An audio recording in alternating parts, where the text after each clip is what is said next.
সবাই কেমন আছেন? আশা করি সবাই ভালো আছেন। তো এই যে দাপড়িগুলা দেখতে পাচ্ছেন, এগুলা নতুন সেট করব। কালকে রং করা হয়েছে। দুইটা দাপড়ি লোহার, আর এই একটা দাপড়ি এটা কবুতরের থর রুম। এটার মধ্যে বিটার কবুতর রাখি, আপাতত এখন এখানে বাচ্চা করতেছি। আর এইটা হচ্ছে থর রুমের ভিতর। প্রত্যেকটা কবুতরের নিচে এই ডিম বাচ্চা আছেই।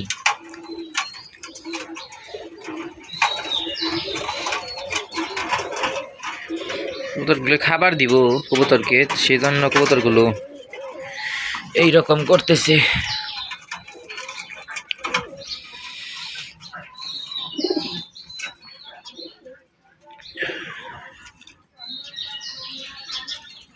প্রতিটা কবুতরের নিচে এই ডিম বাচ্চা আছেই, এবং ডিম বাচ্চা থাকলে ভালোই লাগে। আর এটা হচ্ছে দাপড়ি। আজকে দাপড়িটাকে সেট করব, সেট করে বসিয়ে ফেলবো।